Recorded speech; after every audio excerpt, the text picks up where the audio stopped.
추석 잘 지냈어요? 네, 네. 오늘 우리가 공시법 이제 마지막 수업입니다. 그죠? 자, 3회차를 풀고 4회차는 한번 나눠드렸으니까, 다다음 주에 마지막 정리하실 때, 그때 참고로 한번 보시고, 여기서 아직 모르는 게 있다면 그 부분 찾아보고, 혹시라도 그 부분이 나오면 안 틀리도록 그렇게 하시면 됩니다. 그죠? 뒤에 해설지 달려 있으니까 보시고 하시면 됩니다. 자, 그리고 주의하실 거, 시험 치시다가, 지금 2차만 하는 분 안 계시죠? 1, 2차 같이 하시는 거죠? 1차 시험을 치고, 1차 시험을 내가 조졌구나.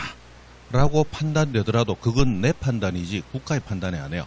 채점은 내가 하는 게 아니고 국가가 하는 거거든요. 맞죠? 그래서, 어쨌든 2차까지 모두 집중해서 끝내고 나오셔야 돼요. 실제로 옛날에 제가 이 부산 쪽에 수업할 때 거제에 학원이 2개가 있었습니다. 그 중에 하나 갔을 때 거기 있던 남자분 한 분이 시험 치러 갔어요. 1차는 조금 모자란다고 생각하고 2차는 오히려 넉넉하신 분이었는데 시험 치러 가서 1차에서 조금 난이도가 쉽게 나와주면 1차는 통과하고 2차는 막 분명히 합격할 거야 라는 생각했는데 민법이 너무 어려웠대요. 그래서 민법 풀어보니까 정확히 하는 거 5개밖에 없다. 그래서 조졌다. 그래가지고 1차 시험 끝날 때까지 멍하니 앉아있다가 끝나고 나서 바로 짐 싸서 집에 와버렸대. 그런데 채점은 자기가 하는 게 아니단 말이에요. 나중에 보니까 민법이 50점 근처에 서 있고 개론이 70점 가까이 나와서 딱점으로 1차가 합격한 거야. 그런데 2차는 응시도 안 했으니까 무조건 1년을 더 해야 되죠. 그래서 와가지고 술 한잔 같이 합시다. 선생님하고 같이 가서 그제니까 횟집에 가서 한잔 먹으면서 어리석은 짓을 했다고 그렇게 혼자서 막 통탄을 하더라고요. 1년 만에 끝낼 걸 2년 하게 됐다고. 아이고, 그죠? 그러니까 채점은 내가 하면 안 됩니다. 나는 이거밖에 아는 게 없고, 나머지는, 이건 것 같아, 저건 것 같아 하고 찍었는데, 그게 답인지 아닌지는 국가가 채점하는 거야. 내가 채점하는 게 아닙니다. 그죠? 마지막까지 절대로, 어떤 과목이든지, 어떤 한 과목이 나한테 굉장히 어렵게 느껴졌다. 그래서 그 과목이 내가 생각한 것보다 점수가 낮게 나올 것 같다. 그것은 내 판단이고, 채점은 국가가 하는 거니까 마지막까지 최선을 다해서 시험 치고 오시면 돼. 맞죠? 그래서 맞춰지면 되거든요. 평균을 맞추는 시험이고 그러면 합격하는 거지 과목이 다 합격점이 나와야 되는 그런 시험이 아니잖아요. 그죠? 그렇게 하시면 됩니다. 너무 안타깝잖아요. 저도 그때 막 너무 안타까워서 이거 막 동생 같아서 막 집 박았을 텐데, 그죠? 뭐 이런 놈이 다 있단 말이에요. 그죠? 그러지도 못하고 그랬습니다. 자, 그러면 3회 한번 풀어보시죠. 지금은 여러분들 그 개인 공부 시간이 지금 중요한 시간이에요. 그죠? 그리고 마지막 주, 다음 주 하면 대부분 다 끝나죠. 마지막 주는 여러분이 마지막 한 주를 이용해서 전 과목을 다 보고 들어갈 수 있도록 해야 됩니다. 그래서 최소 하루에 한 과목씩 보셔야 돼. 그럼 하루에 한 과목씩 볼 때는 첫 페이지부터 마지막 페이지까지 보는 게 아니다 그랬죠? 첫 페이지부터 펴놓고 줄 꺼놓은 거, 중요한 거, 별표 하나 게 있는가? 그것만 확인하고 지나가는 거야. 그래서 그거 확인하면서 외워져 있나 한번 확인해보고 외워져 있으면 외워져 있고 넘어가고 안 외워져 있으면 그걸 다시 몇 번 외우고 그리고 중간에 별표 없는 것들은 그냥 슬슬 넘어가요. 그러다 눈에 하나 탁 뜨이는 게 어쩌다가 있으면 그거는 꼭 봐놓고 안 보면 시험에 나와. 그런 것들은. 맞죠? 항상 그런 게 있거든요. 네, 그렇게 해서 쭉쭉쭉 해서 중요한 것만 달고 합니다. 평균 60점만 맞으면 돼요. 나는 정확히 50점만 맞고 나머지 10점은 찍어서 맞추는 시험이다. 그러면 합격하는 시험이기 때문에 전부를 다 가지고 갈 거다라는 욕심을 버려야 돼요. 전부를 가지고 갈 거다라는 생각을 하는 순간 양에 치여서 오히려 그 양을 소화를 못하게 되고 그렇게 되면 남들 다 맞추는 것도 틀리게 돼요. 머릿속에 들어가는 양에 한계가 있으니까. 그죠? 그래서 그런 식으로 해서 정리를 하시는데 자신 있는 과목 같은 경우는 한 서너 시간 하면 하루 만에 다 빠질 거야. 서너 시간만 해도. 그럼 그 시간 남는 시간에 다른 과목을 또 보고 그러면 시험 치기 전에 하루 이틀 정도 더 남을 거야. 그럼 하루 이틀 남은 시간 동안 앞에 봤던 걸 전부 다시 복습한다. 생각해 보시면 됩니다. 최근에 한 3, 4일 전에 봤던 것은 그때 4, 5시간 걸렸다면 다시 본다면 한두 시간 하면 끝나요. 그래 빨리 끝나니까 하루 이틀만에 또 충분히 다 볼 수 있거든요. 그렇게 해서 25일 날 시험장 가시면 돼. 맞죠? 그렇게 가시면 돼요. 가장 중요한 건 마지막 일주일입니다. 마지막 일주일 뭐 해야 될지 모르겠다 하면 지금 동영한 것들 그거 다시 보시면서 체크하셔도 되고 어떤 방식으로든 중요한 것들이 체크되어야 된다. 중요하지 않은 것들은 버리고 가는 거다. 가다가 이거 처음 보는 건데 이런 게 있었어? 그런 건 본다 안 본다? 안 본다. 그건 나오더라도 그건 찍어야 되는 거야. 그런데 시간 허비할 시간이 없어요. 그죠? 자주 나오는 거 그것만 가지고 와도 합격하는 시험입니다. 그렇게 하시면 돼요. 자, 1번 문제 봅니다. 1번 문제. 자, 이런 지번들, 토지들이 있습니다. 자, 그런데 이 토지를 뭐 한다? 합병하려 합니다. 합병. 자, 토지를 합병할 때는 지번이 어떻게 되느냐? 원칙 가장 빠른 지번, 선순위 지번을 쓴다. 선순위. 그런데 선순위가 부번이 붙어서 보기 싫은 지번일 때는 깔끔하게 본번으로 된 지번 중 선순위를 쓰면 되겠다. 그죠? 그래서 그냥 선순위를 하되 만약에 본번으로 된 지번이 있다면 본번 중 선순위를 써라. 이게 원칙입니다. 그러면 여기 지번이 여러 개 많은데 그 중에 본번으로 된 것이 203, 204 두 가지가 있네요. 그 중에 선순위가 203이니까 원칙 203번지로 하면 되겠죠. 그런데 자, 우리 분할이나 합병할 때 예외하고 나오는 거다. 예외. 자, 분할되거나 합병되는 필지에 주거나 사무실 같은 건축물이 존재할 때는 그때는 분할은 당연히, 합병은 뭐 하면 신청하면 그러면 그 지분으로 부여해 주도록 되어 있죠. 자, 그런데 여기 보니까 201의 3번지에 주택이 소재하는 토지라고 되어 있네요. 그럼 주거 사무실 중에 주거가 있죠. 자, 그렇다면 이 201의 3번지는 무조건 합병 후 지분으로 부여해 주는 겁니까? 합병 신청하는 소유자가 201의 3을 합병 후 지분으로 부여해 달라고 신청하면 부여해 주는 겁니다. 신청하면 부여해 주는 거다. 그죠? 그래서 5번이 정답이 되죠. 자, 원칙 203번지로 하는 게 이게 원칙이다. 그러나 토지 소유자가 건축물이 존재하는, 주택이 존재하는 201의 3번지로 부여해 달라고 뭐 한다면, 신청을 한다면 그때는 201의 3번지로 부여하는 거다. 그죠? 그래서 요거 그대로 보는 겁니다. 자, 그러면 지번은 지금 매년 거의 나오다가 5년을 안 나왔다가 작년부터 이제 나오기 시작합니다. 올해도 분명히 나올 가능성이 높으니까 다시 한번 자 복습해 봅니다. 자, 신규 등록할 때 새로 생긴 토지의 지번 부여는 원칙 어떻게 하더라? 머릿속에 외우고 있어야 돼요. 인접지 본부, 인접지 본번에 무슨 번? 부번 부여하더라. 그러나 예외 세 가지 있다. 여인 멀리, 여러 필지, 인 최종 지번 인접 필지, 멀리 있는 필지는 최종 본번에 이어지는 다음 순번에 본번, 최종 뻔뻔하고 붙이더라고요. 그 다음에 합병은 금방 했습니다. 선순위인데 본번이 있다면 본번 중 선순위 이렇게 되는 거죠. 자, 분할은 토지가 쪼개지면 여러 개로 나눠지는데 나눠진 토지를 한 개 나머지 뭉뚱그려서 자, 한 개는 무조건 분할 전 지번 그대로 붙여줘라. 나머지 필지는 분할 전 지번에 본번을 써주고 거기다가 부번을 붙이면 된다. 왜 부번 붙이면 된다? 위치 추적해야 되니까. 그죠? 그래서 부번을 붙이는데 부번을 붙일 때는 어떤 부번? 해당 본번이 사용하는 최종 부번의 다음 부번, 최종 부부. 기억나시죠? 외워주셔야 됩니다. 그리고 분할과 합병은 둘 다 똑같은 예외가 나옵니다. 자, 분할되는 필지 또는 합병 전 필지에 뭐가 존재한다? 주거 사무실. 그때는 분당 병신 하고 가는 거다. 그죠? 그 다음 마지막 지적 확정 측량. 도시개발 사업 실시했어요. 그때는 도시개발 사업 실시되는 지역 내에 존재하는 많은 지번들 중에서 무선번으로만 된 거, 본번만으로 된 지번을 꺼내서 다시 부여해주면 되죠. 근데 본번만으로 된 지번 중에서도 두 가지 본번은 안 쓴다 그랬어요. 사업지역 내에 100하고 본번이 있는데 사업지역 밖에 100의 7하고 본번이 있더라. 안과 밖에 본번이 같은 거 쓴다 안 쓴다? 안 쓴다. 그 다음에 101번지는 이렇게 크다란 토지라서 101번지는 사업지역 안과 밖 경계에 걸쳐있는 본번이네. 이 본번도 안 쓴다. 그죠? 해서 막 그렇게 하더라. 그러면 본번 수가 부족하면 어떻게 하느냐? 그때는 최종 뻔뻔 가든지 또는 블록식으로 간다. 그죠? 그거는 이름 정도 하시면 됩니다. 됐어요. 해서 막 그런 식으로 갔다. 요게 머릿속에 들어있어야 됩니다. 올해도 나올 가능성이 굉장히 높으니까. 그죠? 그 다음에 2번 지목에 관한 설명으로 옳은 것은 했습니다. 자, 지목은 매년 나오니까 무조건 외워져 있어야 됩니다. 28개 모두. 그죠? 그러면 1번 자, 교통 운수를 위하여 일정한 궤도 했는데 교통인데 궤도가 나왔어요. 궤도는 우리 기찻길 그 쭉 이어져 있는 튀어나온 그 이 쇠뜨기가 궤도라고 하잖아요. 이 궤도가 나오면 지목은 도로가 돼야 된다, 철도용지 돼야 된다. 철도용지 돼야죠. 궤도가 나오면 철도용지입니다. 철도용지. 도로는 궤도를 달리는 게 아니고 평탄한 길을 달려야죠. 그래서 1번은 틀렸습니다.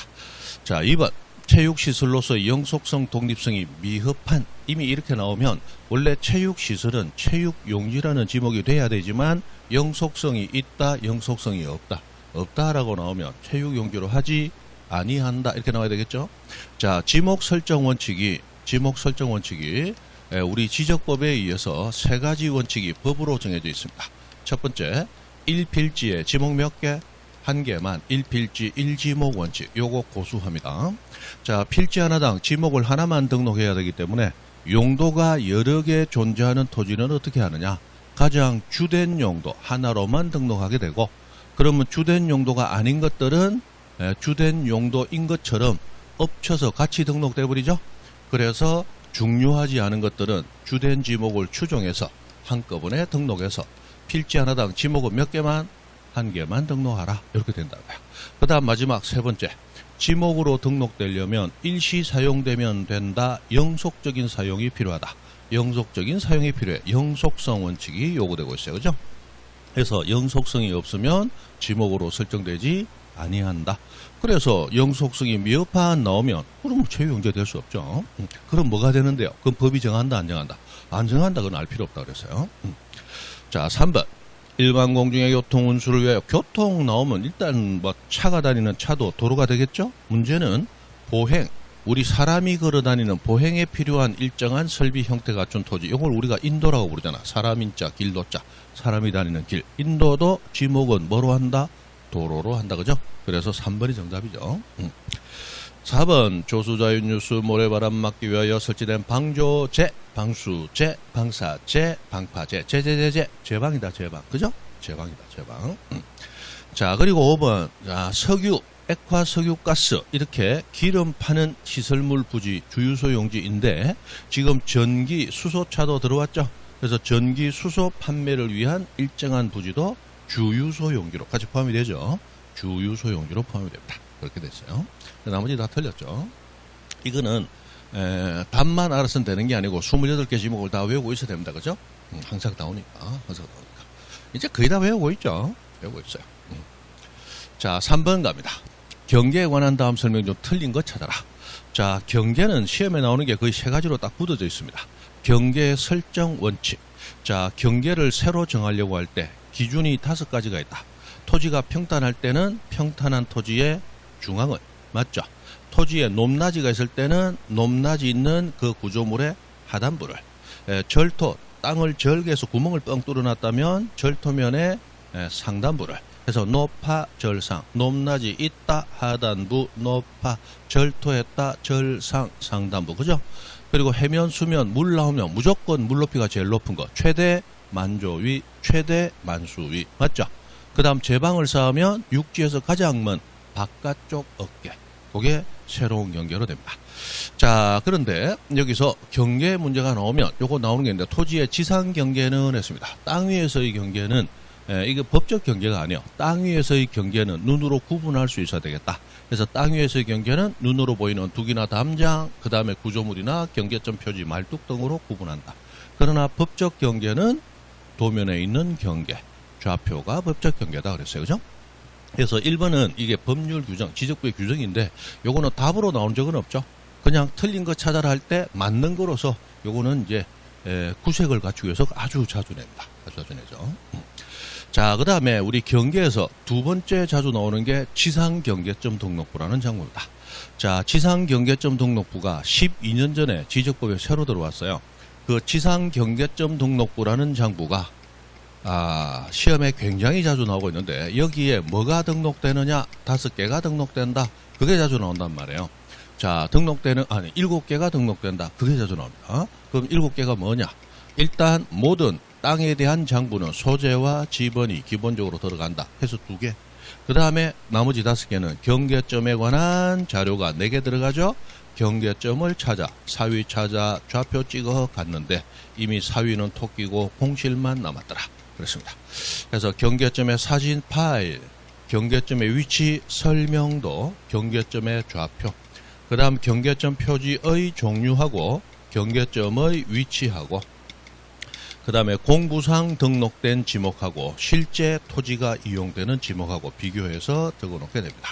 이거 외에도 실제 지상경계점 등록부의 양식을 보면 몇 개가 더 있습니다. 더 있지만 법에 나와 있는 7가지 말고는 아직까지 물은 적이 없습니다. 그래서 요 정도만 외우시면 돼요. 그죠? 자, 그 다음 마지막 하나 뭐가 나오느냐? 경계에서 나올 거. 경계 설정 기준 5가지, 지상경계점 등록부 등록사항 7가지, 그리고 간간히 나오는 게 뭐냐? 토지를 분할해서 새로운 경계를 정하려고 할 때 내 마음대로 분할하는 경계 정하면 된다. 그러나 예외, 지상에 건축물이 존재할 때 건축물이 걸리게 경계를 정하는 분할은 할 수 없다. 그러나 건축물 걸리게 분할할 수 있는 예외가 4개. 판공, 도관. 맞죠? 판공도 판, 확정 판결. 공, 공공사업이 있을 때. 도, 도시개발 사업이 있을 때. 관, 관리계획선 꺼질 때. 그죠? 요렇게 중심되는 용어만 외우시면 됩니다. 자, 그럼 2번부터 보죠. 지상경계 구획을 형성하는 구조물 등의 소유자가 다르다. 그때 지상경계 결정할 때는 일단 소유권이 명확할 때는 소유권에 따라 경계 정해야지 별도의 기준이 응할 수 없다. 그죠? 그래서 소유권에 따라 경계 결정하라. 맞다.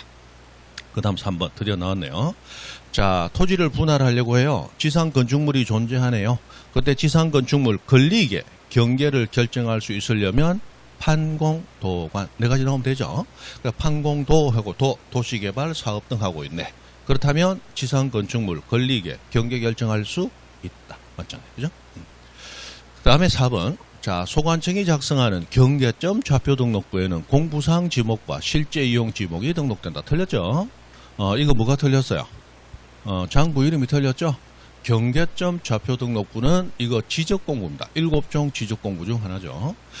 이 공실지목 등록되는 것은 경계점 좌표 등록부가 아니고 지상 경계점 등록부죠. 그래서 요 2개 헷갈리면 안 된다 그랬습니다. 실제로 요 경계점 사진 파일 등이 등록되는 장부는 무엇인가 해놓고서는 지상 경계점 등록부와 경계점 좌표 등록부를 같은 문제에서 같이 잡아놓은 문제가 실제로 나왔어요. 그죠? 2가지가 헷갈린다는 거야. 실제로 이 2가지 헷갈려하는 분이 좀 있습니다. 그래서 헷갈리지 말라고 요 문제를 낸 거야.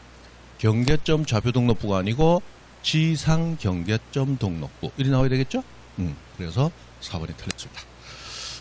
이거 보고 막 안타까워하는 분이 엄청 많았어요. 와, 씨 이러면서 그죠? 그래요. 이거 틀렸단 말이에요, 그죠? 답이 없더라. 답이 없더라. 이게 굉장히 다른 것 같은데 가만히 보면 굉장히 닮았어요. 왜냐하면 8자 중에 6자가 닮았거든. 경계점 등록부 맞죠? 확 다른 것 같은데 가만히 보면 8자 중에 2자만 달라.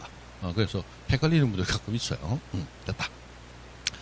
자, 그래서 4번이 틀렸고 정답. 자, 5번. 공유수면 매립지 토지 중 제방을 토지에 제방 나오면 무슨 어깨? 바깥쪽 어깨. 그죠? 이렇게 나옵니다. 됐어요. 자, 4번 갑니다. 다음 중 틀린 것은 했습니다. 자, 지적공부는 종이로 된 것과 전산화된 걸로 나눠지는데 종이로 된 지적공부는 지적서고에 보관하고 있죠. 자, 그때 1번 지적공부를 보관하는 상자는 바닥이나 벽으로부터 딱 붙여라, 띄워라. 벽 15 높이텐 띄워야 된다 했다. 벽 15 높이텐. 그죠? 높이텐 이렇게 띄워서 결로를 방지하라. 됐습니다. 그 다음 2번 지적서고에 보관하는 하고 나왔는데 지적서고에 보관되는 장부 중에 글자로서 정보를 정하는 지적공부가 5개야. 토지대장, 임야대장, 공유지연명부, 대지권 등록부, 경계점 좌표 등록부 이런 것들은 글자로서 정보 전달하기 때문에 글자 굵기가 달라져도 문제될 거 없어. 그래서 그것은 보관할 때 100장 단위로 바인드에 넣어서 보관하면 됩니다. 그러나 도면은 여기 보면 일람도, 지번색임표, 지적도면, 도하고 나왔죠. 이게 다 도면입니다. 이 도면들은 100장 단위로 바인더에 넣습니까? 한 장씩 따로 보호대에 넣습니다. 한 장씩 해서 100장 단위가 아니고 각 장별로 이렇게 나오죠. 각 장별로 보호대에 넣도록 되어 있어요. 이 지번 책임표라는 것도 이름은 표라고 되어 있는데 이 표를 만들어 놓은 거예요. 이 지도상에는 지번이 요 지번부터 요 지번까지, 저 지번부터 이 지번까지 있습니다라고 이 도면에 있는 지번을 알 수 있도록 색인으로 표를 작성해 놨는데 그 표는 어디에 작성하느냐? 도면에다가 표를 작성해 놓은 거예요. 그래서 지번 색인표도 기본은 도면에 표가 작성되어 있는 겁니다. 그래서 표라고 되어 있지만 사실은 다 도면이에요. 도면은 한 장씩 따로 보호되어 있습니다. 그죠? 그리고 보관할 때 나중에 찾기 쉬워야 되니까 지번 부여 지역별 동리별로 도면 번호 순으로 보관한다. 이 당연하겠죠. 됐습니다. 자, 그래서 틀린 것은 2번이죠. 3번. 자, 토지 면적 측정 방법 두 가지. 전자 면적 측정 기법은 도면에 등록된 토지 면적. 그 다음에 좌표 면적 계산법은 좌표로 등록된 토지 면적 계산. 맞죠? 이 좌표 하고 나오면 좌표 면적 계산법이 나와야 되는데 좌표로 등록된 토지. 이렇게 문제를 안 낸다고 그랬죠? 경위의 청량으로 청량된 토지. 이렇게 낸다고 그랬어요.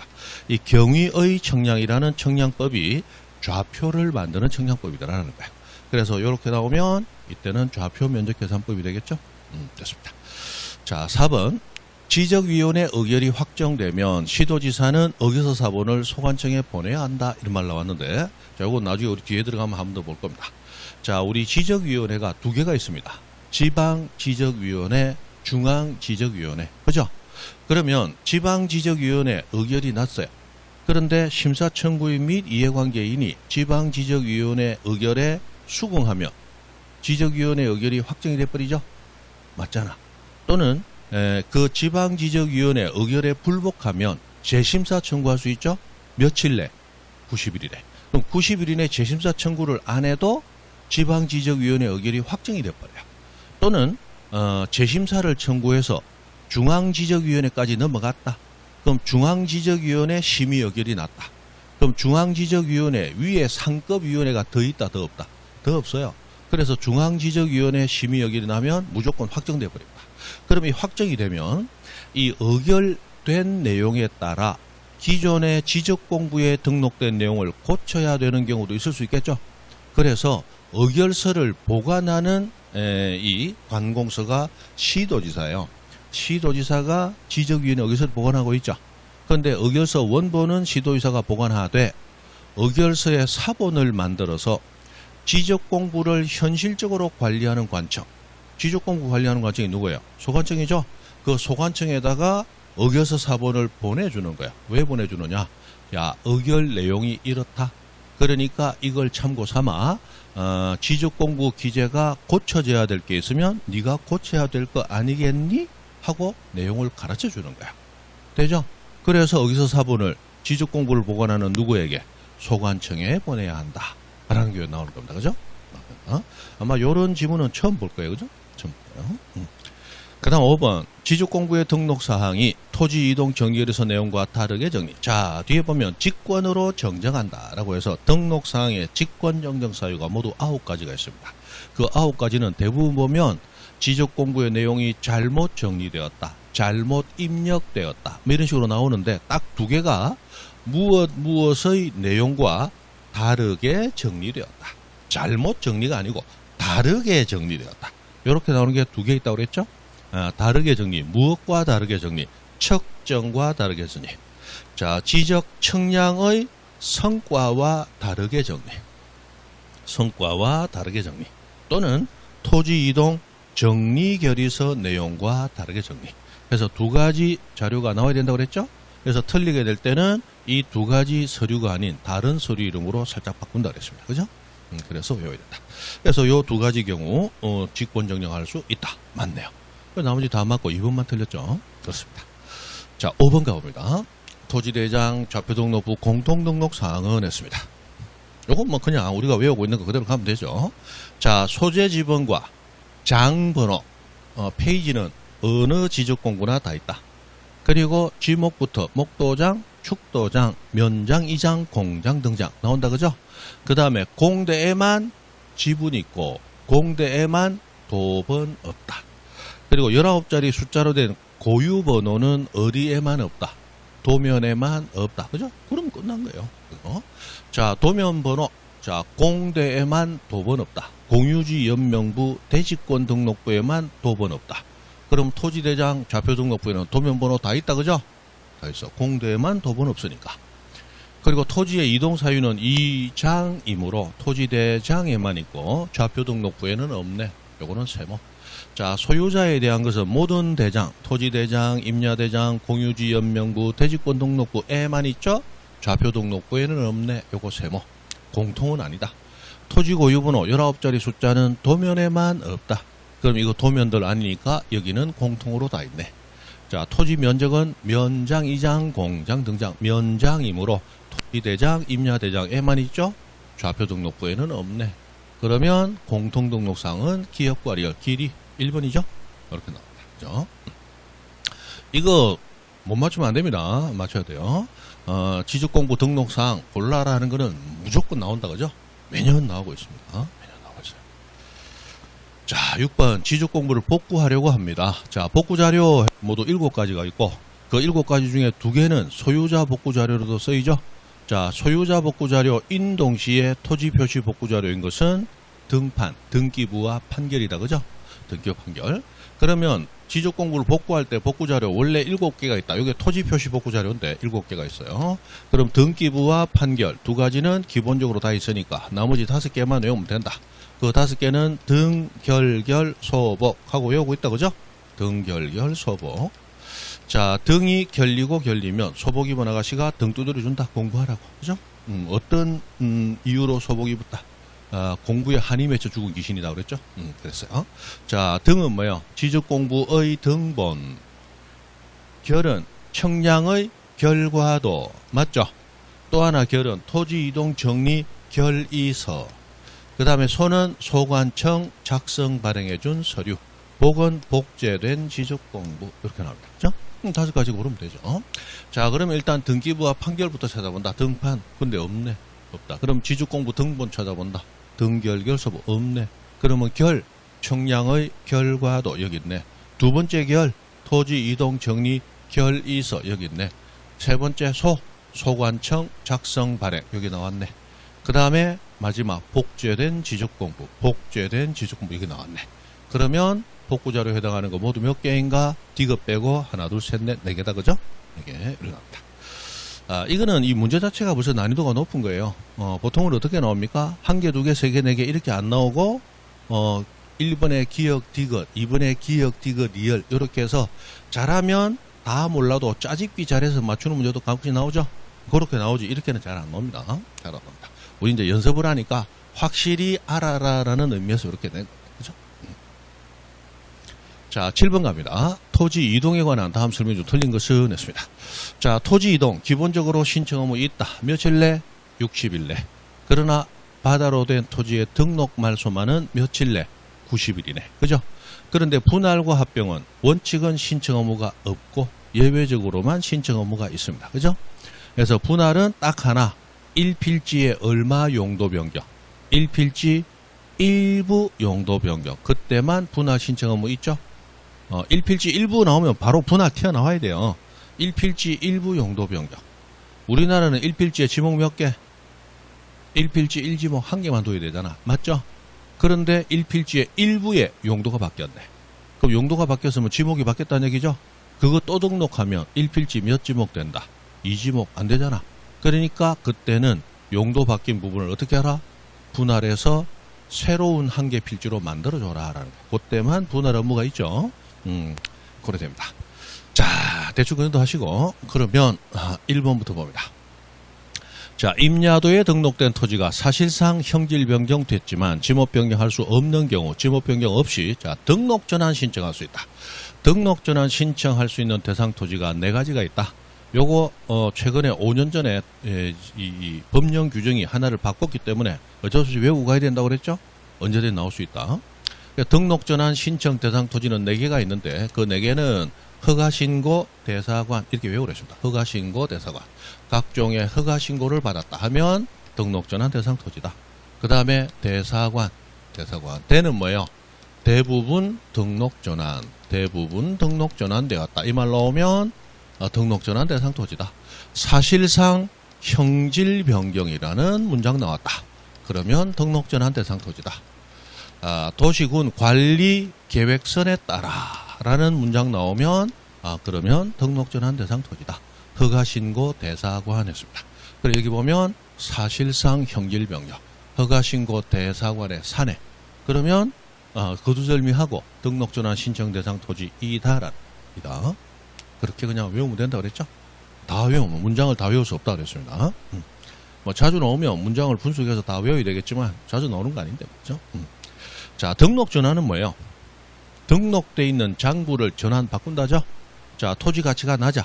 임야도 임야대장에 등록이 되어 있습니다. 근데 개발돼서 토지 가치가 높아질 거야. 그럼 임야도 계속 놔둔다. 보다 정밀한 지적도로 옮긴다. 지적도로 옮긴다. 그래서 등록된 장부가 전환 바뀐다는 거야. 그러면 등록 전환하기 위해서는 새로 청량하고 비용과 시간이 투입이 돼야 돼.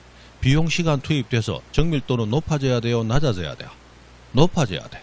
돈 들어간 만큼 높여야 될 거 아니야. 그래서 임야도에서 지적도로 옮겨가는 건 등록 전환이에요. 그럼 지적도 있는 걸 임야도로 옮기는 등록 전환은 아예 한다 안 한다? 그런 건 안 한다. 돈 들여서 정밀도를 떨어뜨리는 작업은 안 한다는 거야. 그래서 등록 전환은 일방통행이에요. 정밀도 낮은 임야도에 있는 걸 정밀도 높은 무슨 도로? 지적도로 장부 자체를 바꾼다. 그게 등록 전환입니다. 그죠? 등록 전환이요. 자, 그럼 이렇게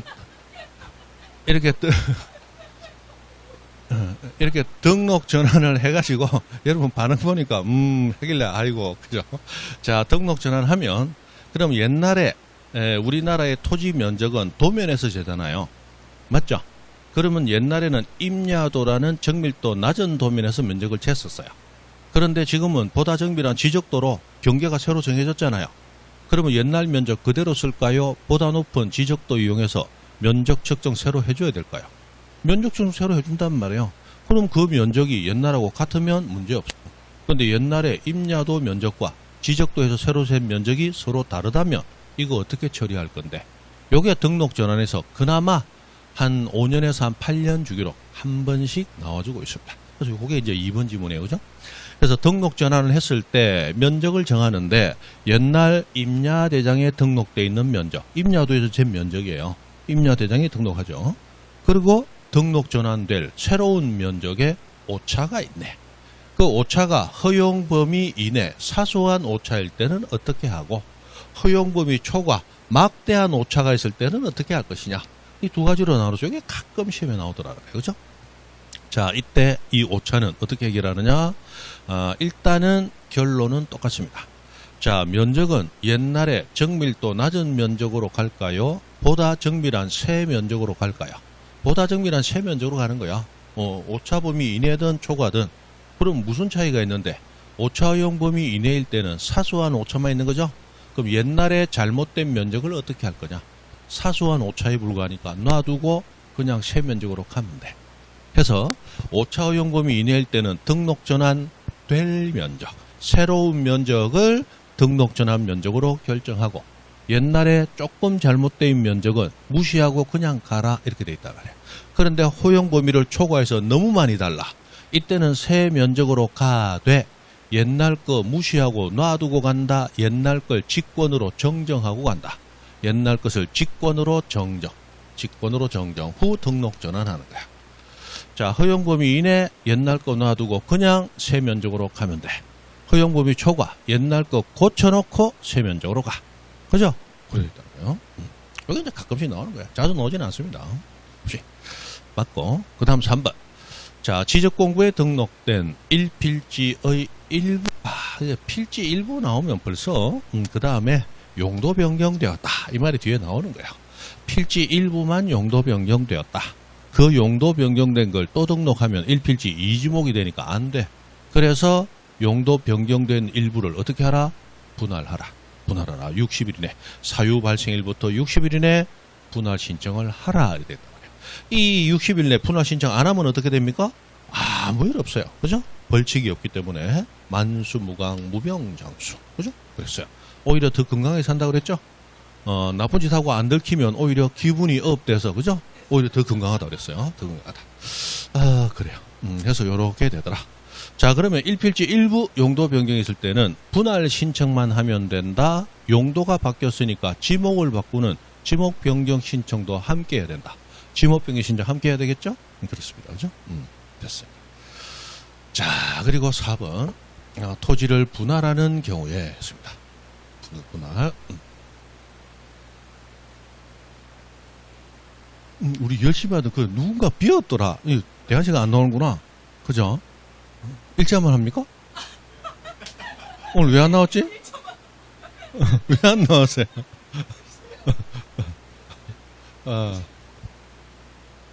예? 출근. 돈 벌어야 되면 할 수 없다. 이 공부하는 것도 돈 벌려고 하는 건데, 그죠?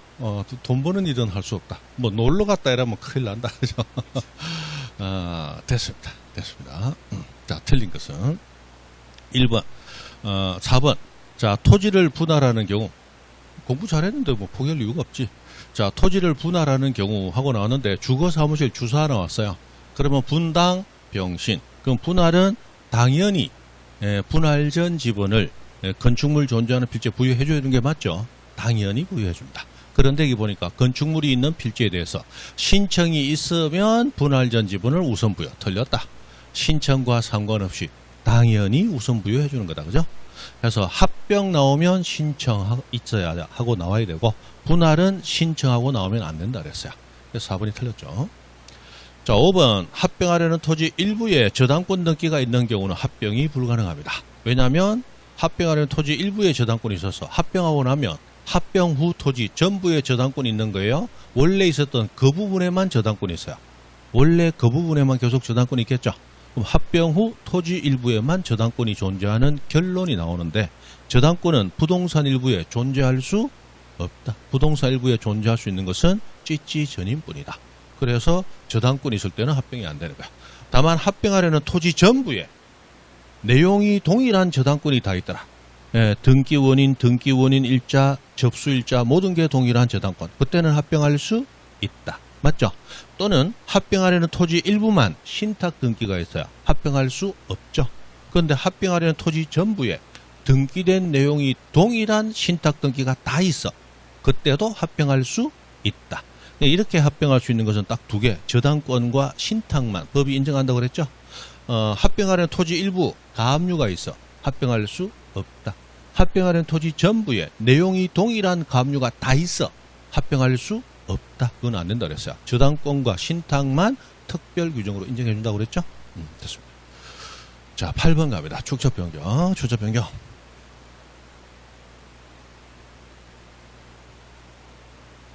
빨리 하고 여러분 공부 시간을 드리려 했는데 좀 늦다. 그죠? 자, 축적 변경에 관한 다음 설명도 틀린 걸 서운했습니다. 자, 축적 변경 나오면 축적 변경은 지적도에서만 합니다. 임야도는 축적 변경이라는 게 없습니다.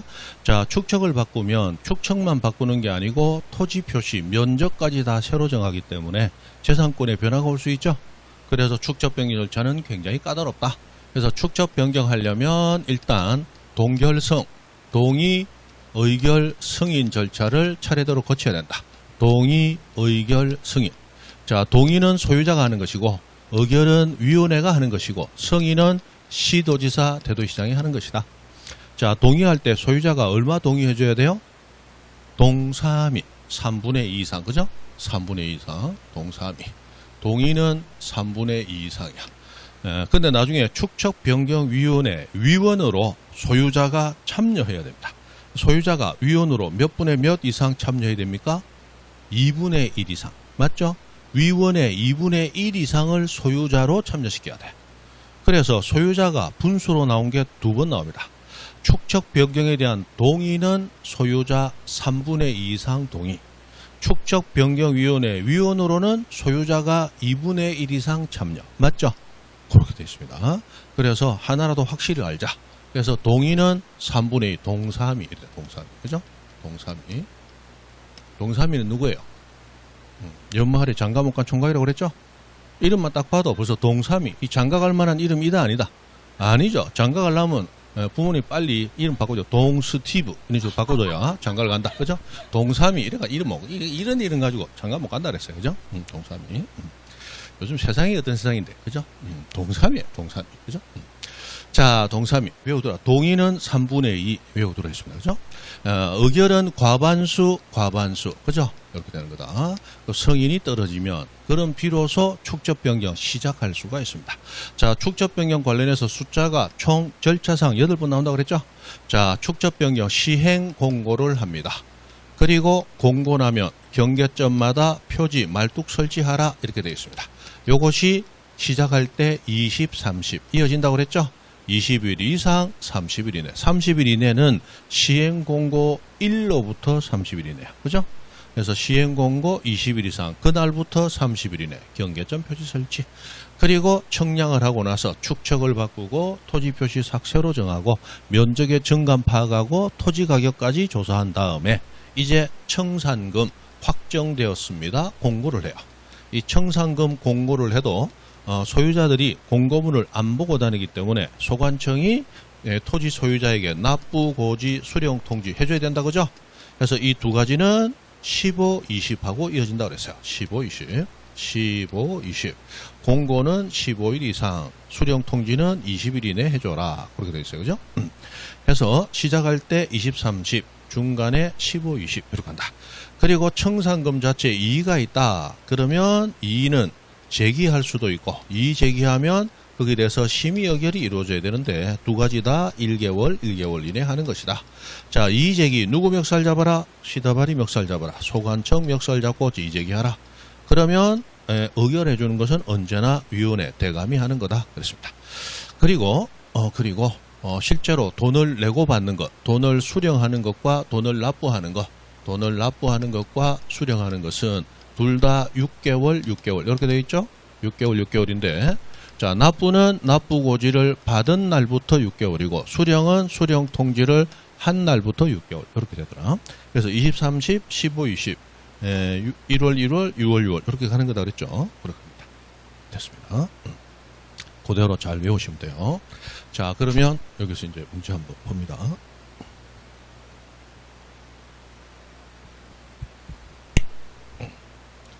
자, 1번 축적 변경을 신청하는 토지 소유자는, 축적 변경은 소관청이 직권으로 할 수도 있고 소유자 신청으로 할 수도 있지만 둘 다 절차는 똑같습니다. 동결성. 소유자는 축적 변경 사유적은 신청서에, 자, 소유자가 몇 분의 몇 이상 동의해야 돼요? 3분의 2 이상. 3분의 2 이상 동의받은 동의서를 첨부해서 소관청에 제출해서 축적 변경 절차를 밟아주세요라고 요구하게 됩니다. 그러면 소관청은 그래서 위원회에 의결 거치고 시대 승인 받고 이렇게 하는 거죠. 그래서 1번이 바로 틀렸어요. 자, 2번 축적 변경 시행 지역의 소유자 또는 점유자는 시행 공고 며칠 이상 20일 이상. 그럼 그날부터 며칠 이내 30일 이내 시행 공고일 현재 점유하고 있는 경계점에 경계점 표지 말뚝을 설치하라. 그래서 축적 변경 청량하는 기사들에게 이 땅은 모양이 이렇습니다 라고 가르쳐줘라. 이렇게 되어 있습니다. 3번 소관청이 납부 고지하거나 수령 통지한 청산금에 관하여 이의가 있는 자는 고지 통지 받은 날부터 1개월 이내 누구 멱살 잡고? 시다발이 소관청 멱살 잡고 이의 신청하라. 맞죠? 그렇습니다. 4번 소관청은 청산금 수령 통지 한 날부터 6개월 이내 청산금이요. 수령은 한 날부터 6개월. 그죠? 지급해라. 맞아요. 그다음 5번 소관청은 청산금 지급받을 자가 행방불명 등으로 받을 수 없거나 돈이 만리장리 받기를 거부하면 공탁에서 지급한 걸로 가름할 수 있죠. 그렇겠습니다. 됐어요. 자, 9번 법령상 축적 변경에 관한 다음 내용 중 옳은 것은 했습니다.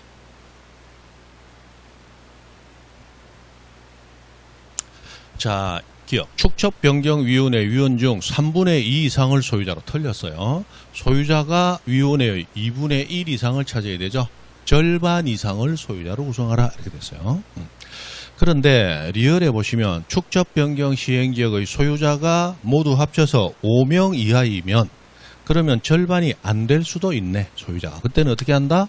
전원을 위원으로 해줘라. 그렇게 됐습니다. 자, 그리고 니은 축적 변경의 승인 신청을 받은 시도지사 또는 대도시장은 행정정보 공동이용을 통하여 축적 변경 대상 지역의 지적도는 확인해야 되지만 임야도는 확인할 필요가 없어요. 자, 축적 변경은 지적도 임야도 다 한다. 지적도에서만 한다. 지적도에서만 하는 거죠. 그러니까 지적도는 확인할 필요가 있지만 임야도는 확인할 필요가 없습니다. 실제로 법률 규정이 축적 변경 대상 지역의 지적도를 확인해야 된다. 이렇게 되어 있고 임야도는 빠져 있습니다. 그래서 임야도 들어가면 안 됩니다.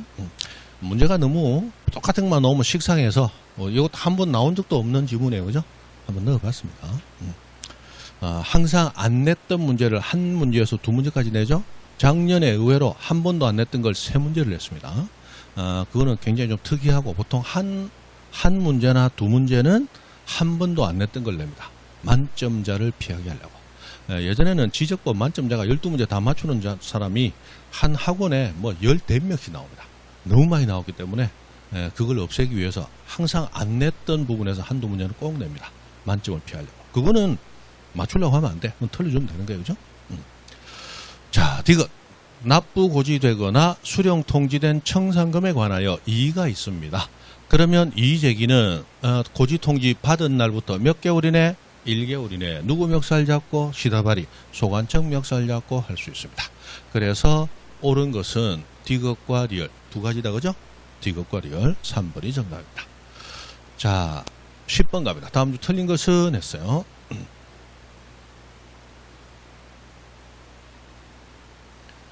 자, 정보 처리 시스템하고 나왔는데 우리 종이로 된 지적 공부와 전산화된 지적 공부는 보관자, 보관 장소, 보관 방법, 공개 방법이 다 다르다.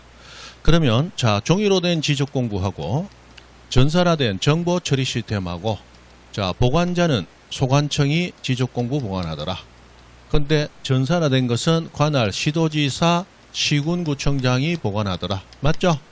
시군구청장이 보관하더라. 보관장소는 지적공구는 지적서고에 요거는 지적공구 관리체계라고 되어 있는데 대충 하시면 되고 자 보관방법으로서 종이로 된 지적공구는 원본만 존재하고 복제본을 못 만든다고 그랬죠? 비용시간 때문에 못 만들어요. 그래서 원본을 엄중하게 보관하기 때문에 원칙 보관장소 밖으로 반출할 수 없다. 이렇게 관리하게 됩니다. 그러나 예외적으로 두 가지 경우 반출 가능하다. 첫 번째 천재지변이 있든지 또는 두 번째 상급기관 누구 승인? 시대 승인 받든지. 그죠? 자, 시대 승인 받아 하는 거 딱 세 개. 축, 반지, 반의 반줄이네. 그죠? 이렇게 나옵니다. 그럼 정보 처리 시스템은 바로 비용과 시간이 얼마 들지 않기 때문에 복제를 하면 되겠죠? 전산화된 것은 컴퓨터가 복제하니까 복제하면 돼요. 이 복제는 누가 하도록 되어 있습니까? 국장. 그래서 처복은 처리 시스템 복제는 국장, 종합공부 복제는 소관청, 처복은 국장, 종복은 소관청. 두 가지밖에 없다. 그죠? 복제는 그렇다고 없어요. 그 다음에 공개 신청은 누구에게 할 것이냐. 자, 종이로 된 것은 종이로 된 장부를 보관하는 그 소관청.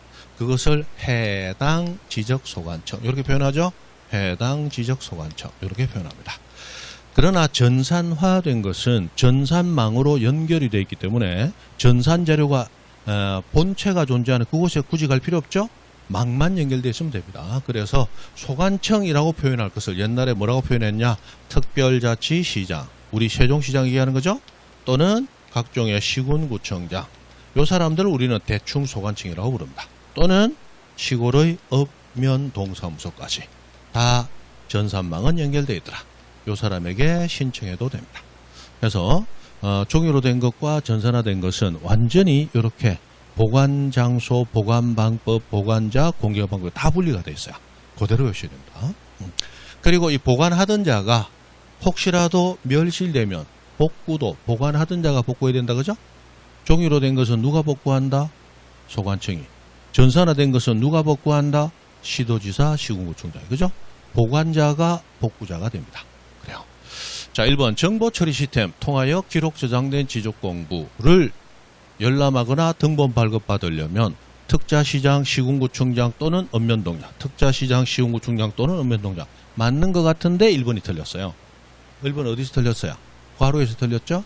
지적도 임야도는 제외한다. 여기 나와야 되죠? 제외. 그래서 지적도 임야도 도면도 지금 100% 전산화가 돼 있다고 한 15년 전부터 이미 얘기를 하고 있어요. 그런데 아직까지도 원래 도면 전산화가 가장 늦었기 때문에 도면은 옛날에 제외라고 했었어요. 그런데 도면은 전산화가 다 끝났는데도 불구하고 아직까지도 제외라고 하는 법 규정을 그대로 유지하고 있습니다.